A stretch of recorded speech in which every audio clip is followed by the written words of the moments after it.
being profitable without any direction is like a beautiful multi-million dollar sailboat without a rudder. You're out there wherever the wind's going to carry you. And it's hard to understand if you've not obtained profitability yet, but it's a problem being profitable. It sounds like an oxymoron. It sounds like this can't be true. How can you have a problem being profitable? But yet you do once you get there. Because you start wondering, okay, well, I've been making this much, this consistently. I do have losing trades, but I come out on top over the course of the week or the month. But where do I go next? What do I do with it? The exercise of just doing it alone is honing your experience and your edge. That goes without saying. But where do you go? What do you aim for? What are you trying to do? What structure should you start applying to your business of trading? See, it's not enough to say, well, I want to make $1 million, because $1 million is not a lot of money. I've already spent $1 million this year, and I don't have much to show for it. But you have to have a goal. You have to have something to aim for. And there has to be a structure behind that. So one of the series I had intended to do once I completed the private mentorship stuff, and we're done now, that I would sit down and kind of give a public blueprint of what I wish I would have been given as a 20-year-old. Just discovering profitability, figuring out that, yes, I could be consistent with bonds. Yes, I could be consistent with the S&P. And I put away all the mega trade. I have to do only those types of setups, where the big run-ups in the marketplace. I was only focusing on that because Larry Williams said that's where I should be focusing. And because I was looking for that all the time, there was all these trades that were occurring daily, weekly, monthly, that I was really not paying attention to or even aware of because I didn't have the skill set at the time. I was profitable, but I was looking for big trades most of the time. So I would do a bond trade or an S&P trade and one contract, and then realize that I'm consistent with one contract. And you've recently saw me this year just do one contract of the S&P and NASDAQ and double the account. That was a real account. And I showed losing positions. I did all kinds of things to handicap myself and still doubled the account. So for some of you, 100% return sounds too lofty, but I can tell you what you've already been given is easy to obtain that. But you have to have the skill set and discipline to adhere to picking your right setups and trying not to trade every single day. I want to have a setup that gives me a consistent framework that goes into the marketplace that even a neophyte that doesn't have a long time behind them of profitability, but just recently found consistency with this model on YouTube, that they can go in and feel comfortable. This is the setup I'm looking for. It makes sense. It's there. I can engage it. And then once it gets to a profit objective, stop, turn the computer off, and go do something else. That's what I have in mind for the new developing, recently profitable student with this mentorship. But you now have a problem, don't you?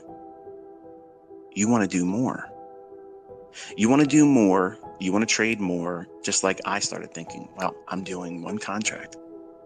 And I was trying to make $1,000 a month to save so I could retire at 40. I was willing to put those 20 years in. But then I realized that, wow, I could do $1,000 a week with no real effort. This is a lot easier than I thought it was. Now, don't let me mislead you, folks. This is the 20-year-old that was getting lucky. And I started thinking to myself, wow, I could do this every week.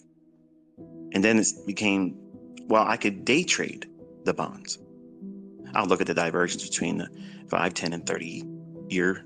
And when they're diverging and I have a bias that's bullish, I know I can go in and buy it. Hint, hint, nudge, nudge. Then I started making $1,000 a day. So I'm 20 years old and I'm looking around at my friends and they're working Like one guy's working at a gas station, another guy, he's working at a meat market where he's cutting up meats and such. And they're doing okay, I guess, for our age bracket. And I'm doing $1,000 a day in less than 45 minutes. And I'm thinking to myself, wow, I can do a lot more if I started trading more contracts. Because making $1,000 a month, that really just didn't do it for me. Once I started doing it consistently, I was like, it's too easy. I need more, like anybody else. So I went in and started trading more contracts, and then realized $17,000 a week, that jobs are now obsolete and stupid to me. I mean, why would I want to work when I can do this? So I started trading even more. I didn't have a direction as to where I wanted to go. Now let's contrast that with how I started. November 5th, 1992. Thursday evening at 9 o'clock in my aunt's family room, I cracked open that lame book by Ken Roberts. And that's not to be disrespectful, but I thought that I had figured it all out. That simple little book was going to do it for me. All it did was give me the fire to start doing it. But I had a direction. I had a goal. What was the goal? If I could make $1,000 a month and save that, by the time I'm 40, I'll have $1 million. And honestly, I didn't understand the effects of inflation. I didn't think about all those things. I just wanted to have $1 million, because back then, $1 million, that was really something. $1 million is nothing now. Homes cost that now, and they're not even really worth it. Period. Okay. A lot of people out there on social media saying, I got $1 million house. No, you have a house that's overpriced. Okay. And the home that I purchased that I'm speaking to you in right now, I paid $638,000 for. Is it worth it? No. They're saying I could get $750,000 for it now. Is it worth it? No. So $1 million is not a lot of money. But in the beginning, when I sat down that Thursday evening at 9 o'clock, at the completion of reading that book, because I read it from cover to cover, I couldn't put it down. Before I went to bed, I had pen and paper out, and I'm calculator crazy, clicking the buttons. Okay, if I do this, if I do that, you know what I'm talking about. You've done it too. You're sitting at your job, you're sitting there bored. Over the weekend, you can't wait to start trading. Okay, if I go in and I get 10 pips this day, I get 10 more pips over here. And you know, you're nodding your head, you're smiling, you're laughing, you know exactly what it is. You're calculator crazy. Okay. But that's fine. There's nothing wrong with that. But as soon as you start saying, I want to make millions and millions of dollars in your first year, that's stupid. But what I was doing was I was coming up with a way where if I just did the lowest objective, and say with losing trades, and I eke out a net gain of $250 a week, that's $1,000 a month. That's obviously taking an effect for taxation and commissions. So I was preparing myself to have adversity. I was preparing myself to be imperfect. And I had structure to what I was doing, why I was trading. I'm trying to eke out a net gain after all costs and taxation of $250 a week. Now, there's an average of 4.3 weeks per month. Not every month has just 4 weeks. Some of them have 5. But I did the math simply on 4 weeks and $250 a week. So that would give me my $1,000. And I was going to stick to that. I was going to work a job. I don't care, because when I'm turning 40, I'm not going to be working for the man. I'm not going to be doing those things everybody else does. The structure of me doing that, once I started making money, I abandoned it. So in other words, when you have a vision, you have a plan for your future, it's best to obviously write it down. Write it down so that way it's codified and you know this is what you're aiming for. Something strange happens. There's a metamorphosis that occurs when you start making consistent money. Everything goes out the window. It's like casino time. You lose all aspirations for being structured about everything you're doing. You're just saying, well, let's just see what happens if I do this many contracts and I try to hold for this much. Something's changed, not for the better.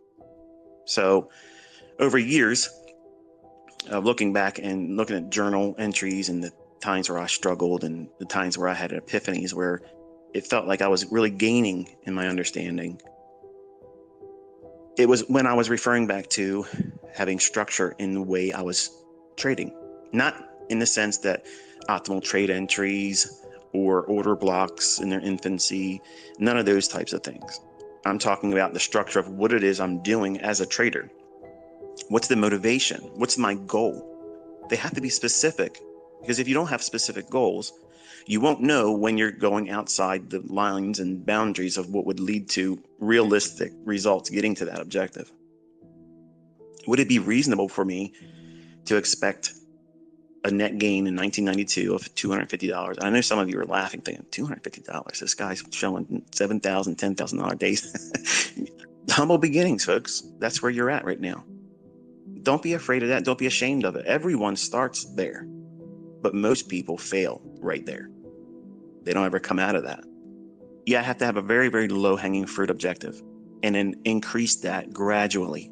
Very, very small, slow, incremental, modular gains. That's how you do it. If you jump and you think, okay, I have a low hanging fruit objective. I hit it. I've been hitting consistently. All right, now I'm just going to go. I want $10,000 a month. You're going to fail because you didn't make that transition from $250 a week to $500 a week to $750 a week to $1,000 a week to $1,500 a week. That's a gradual increase. You get acclimated to the risks, the feeling of putting on that type of trade as it grows exponentially. You don't even know what that feels like. You have no idea what that feels like. And the wins are scary as hell. They're so scary. Yes, I said it right. The wins, not the losses. The losses haven't really stopped you from trading. As long as you had money in your account, you kept taking trades. So that's not a fear factor for you. You're smiling again. That wasn't a deterrent for you to stop trading. As long as you had money in there. Oh, I lost. Okay, well, I'm pissed off now. I'm going to go in there for more. And they're going to pay me with interest. Yeah. And the interest was paid that you paid it. Now you're in greater drawdown or you're blowing your account like I did dozens of times over my career. There's no shame in that. You have to learn from those things, but you are going to be doing things at a slower pace. That's how you make ends meet. Things are hard. The markets are hard right now. I've said this throughout this year, and my private mentorship knows this as well. Things just are not as clean as they usually are. And it's not surprising, but it's not impossible. Obviously, you've seen that. So you have to pick your shots. You have to know what you're doing, why you're doing it, when you're doing it, and when to avoid it. That's part of your trading plan. But what are you doing as part of your growth plan to make ends meet? Where are you going to start? Where's your low-hanging fruit threshold? What are you aiming for? Well, one of the things I like to teach is, and where did I get the $1,000? I don't have a specific reason for 1,000. I just felt that $1,000 to me at that time was a lot of money. And if I could save it every single month, nobody in my family was saving $1,000 and they were working. So I'm thinking, I'm working as a vendor, filling up candy machines and servicing soda and snack and cold food machines and coffee machines.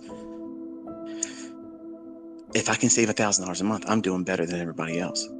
And they can laugh at me that I'm making less than $300 a week, but I'm saving $1,000 a month. That's how I looked at it. So while most people were looking at me when I would tell them what I was trying to do, I was going to learn how to trade and make money in the markets, the commodity markets at that. And they would crinkle their nose up at me and say, dude, are you serious? Like, you're going to lose your ass in that. You're going to lose your shirt. There's no way you're going to find profitability. People go broke and kill themselves. And that's true. And honestly, by the grace of God, I didn't do those things that would have led to those types of decisions. Not that I would have harmed myself, but I've known people that these markets have caused them to check out. And it's sad. because they put too much stress on themselves in the beginning. See, that's what educators do wrong. And admittedly, when I first started teaching way before I should have in 1996, I didn't incorporate this in my teachings. I was teaching go for broke, get rich or die trying, that type of mentality, everything all in. Without being vulgar, I almost went there.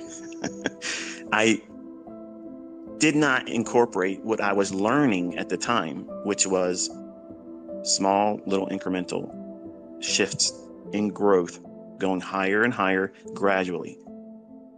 And when I would get the big run-ups in my equity as a new trader, admittedly, I couldn't tolerate that excitement, that overzealous feeling of, I just made more money than my entire family collectively in a year, just this week. That's too much for a young man, especially from where I came from. Like, it's unfathomable. It's a scary, overwhelming, intimidating feeling. And the only way I could make myself believe that it was real was I had to do it again right away. Otherwise, it was luck. And sometimes I would get lucky again. But eventually, pushing my luck and trying to do better than the last 2 trades, 3 trades, more risk, no stop. It's going to go in my favor because the last 3 did, over leveraged. And then the account gets blown. So what I discovered and how to prevent that was I came up with a way, like I first started. I had realistic, absolutely easy objectives. Now think about this. I'm the guy that's already proven I've got millions of dollars and I've made millions of dollars and I can trade really very well. And I'm consistent. I'm the guy that's sitting down with you right now telling you, you should be aiming for about $250 a week. And it's laughable to some of you right now. I know, I'm not talking to you, but there's a lot of folks that have not found consistency yet. They just breached that now I can be profitable, but you just arrived. You just got there. And this is where everybody without discipline blows up. They self-destruct. I had lost money. I had lost my wife. I lost my grandfather. I felt lost, and I hated doing what I was doing. I was making less than $250 a week bring home, but I was spending 6 days a week doing it, working on a Saturday, servicing one convalescent home down on Fayette Street in downtown Baltimore. But Monday through Friday, 13 and a half hours. Would you do that? No, most people wouldn't. But I was initially thinking, if I can learn everything about this business, make money, I'll buy my own machines, my own vending machines, and I'll know everything about this business that I'm looking at as I'm paying tuition. Just like, I guess it would be considered like a intern, where you're not really getting paid, you're just there to get the experience, which is very expensive, by the way. But I felt defeated. I felt like I was at my wit's end, and I had lots of books, I had lots of things in my head, but I couldn't make that stuff in retail stuff work. It just, every time I got into a trade, either I would be scared because I lost money before, I lost an account, or I would be immediately stopped out. And it was very, very discouraging. And while I didn't have a gun, I probably would have hurt myself if I had one then. I felt like I was being invited many times driving over that Key Bridge. Like I just want to whip the wheel over there and just go off the edge of it. Well, the day I was in the stop right before going across the Key Bridge, and I would go to Telco, which was a stop that didn't make a whole lot of money, but I hated going to it. I figured, well, once I service that one, I'll be going over the Key Bridge, and then I'm going to do it today. I'll probably pass out on my way down. I probably won't feel anything, but nobody's going to miss me. And that's the depth of where I was. Nobody could have reached me. There was no cell phone, no text message that encouraged me not to do it. And I didn't tell anybody I was going to do it. Because listen, folks, if you're going to do it, you're going to do it. People that talk about doing it, they just want someone to say, I love you, don't do that. They don't want to really hurt themselves. But that day I did. I felt empty, worthless. I looked at my history. My own parents didn't want anything to do with me. And the only person that looked at me like a son was my grandfather. He was gone. I had no direction in life. And yes, I believed in God, but that wasn't enough at the time. And I needed to feel some kind of purpose, some reason to be here, because there was no reason for me to want to be here.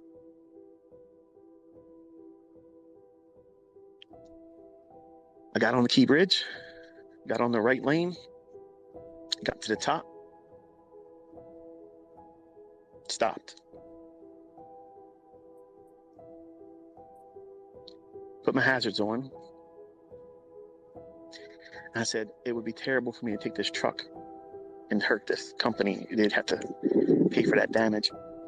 I'm just going to go off of it. It only takes me a second to get up there. I'm just going to step off and that's it. Once I'm over, it's over. I can't stop it. And again, I'll probably pass out before I hit.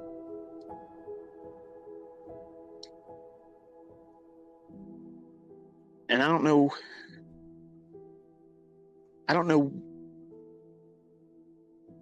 why that day. What was I didn't wake up that morning and think it. It was while I was working. While I was working and thinking about what I was doing and how I felt trapped doing that. And I didn't see an out. I never drank alcohol. I never did drugs.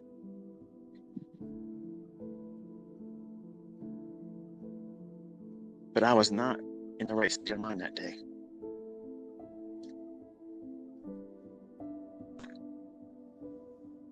Something said, go home and don't think about it.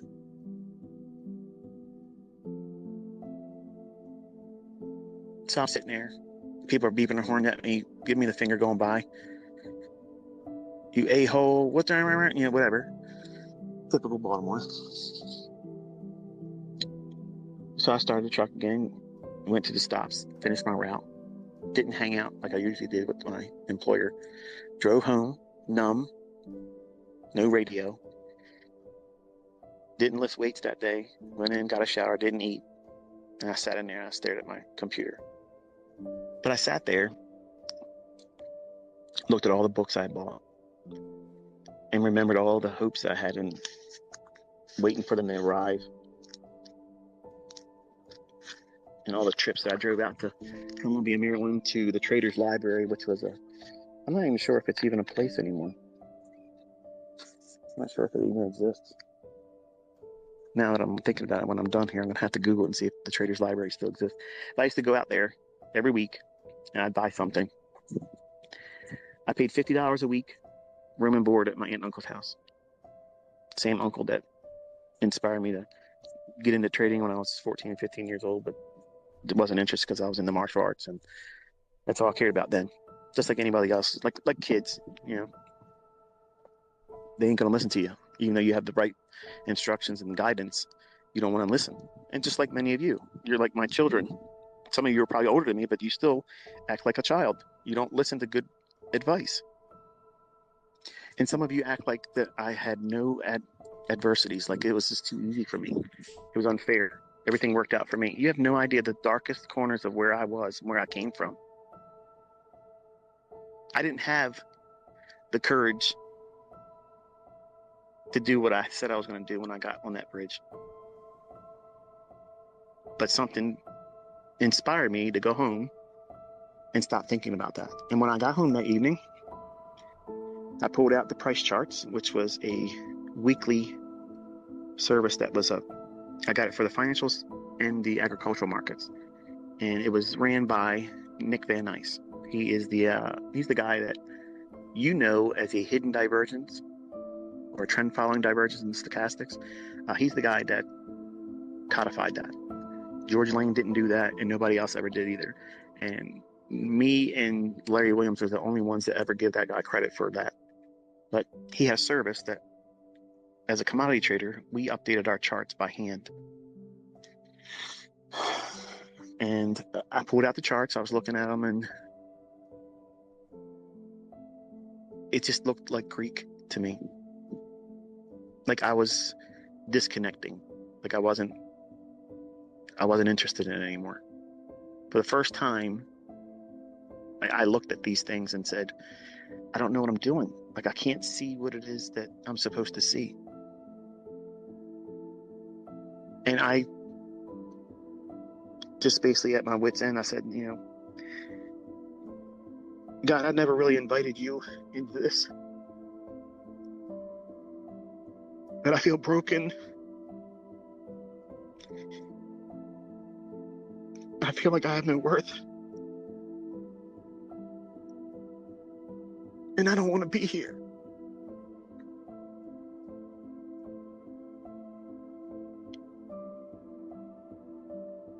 I was never more interested in anything else in my life prior to that day than I was in the markets.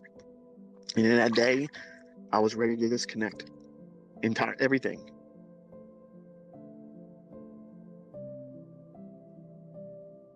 And I just laid it on the line. I said, I know you exist.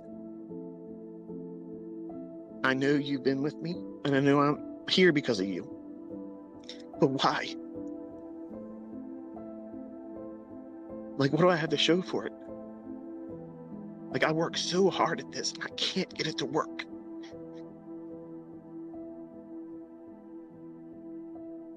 So I said, I'm going to ask you something. And you know my heart right now, and I mean it. If you open my eyes and my understanding, I swear I'll spend the rest of my life helping other people do it.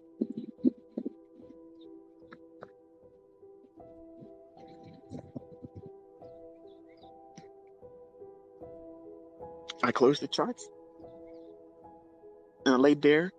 I cried until I went to sleep. It wasn't until that weekend I grabbed the charts again. I started looking through them.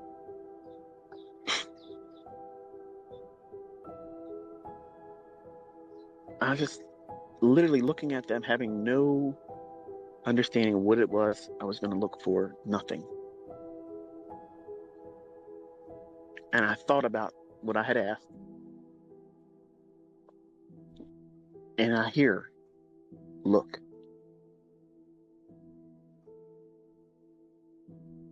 I'm looking around the room. Now I'm crazy. Because now I'm imagining things because that's what I wanted to happen. I'm looking at the market, looking at the chart. I don't know what I'm looking at.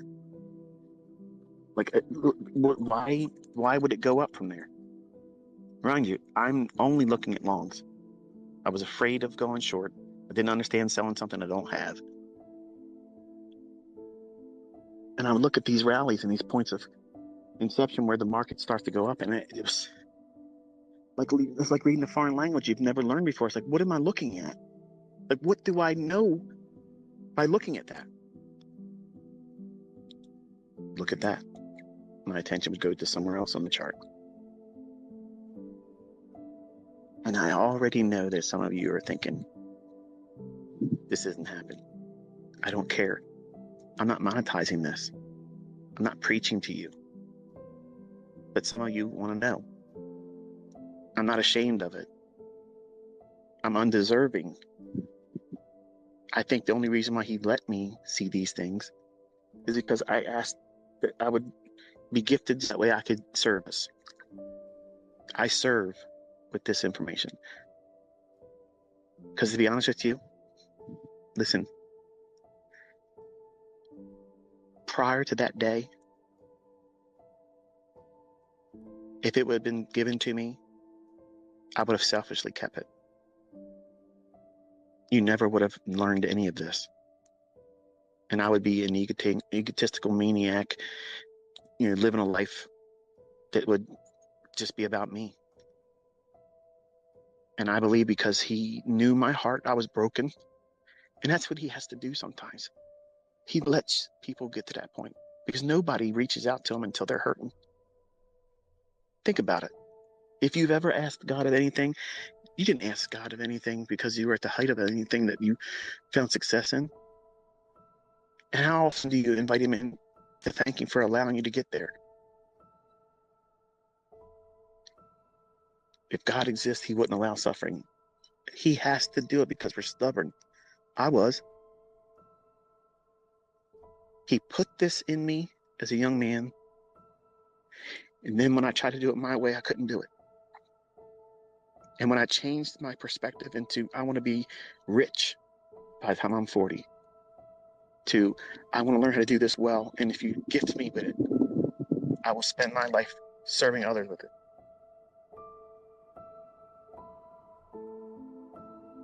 And I think that's the kind of prayer he likes to answer.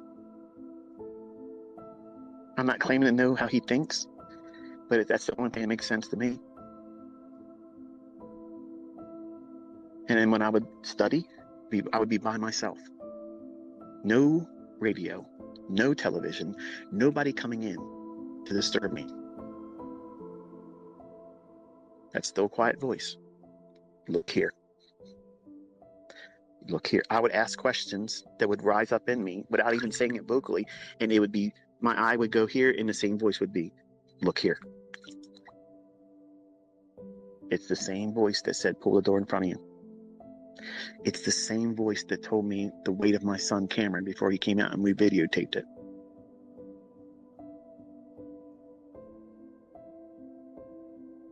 I could sit here and tell you dozens of things where outside of trading, outside of money, he's intervened. Everything I told everyone in 2016 that we all watched and endured, like, at the time when I was saying it, I didn't know where it was coming from. But I spoke it, and it happened. I said Trump would be used as a fall guy, and the world economies would be affected by it. And America would be Venezuela 2.0. And we are seeing the early stages of that. I'm not going to go any more in that because they'll probably turn me off again, but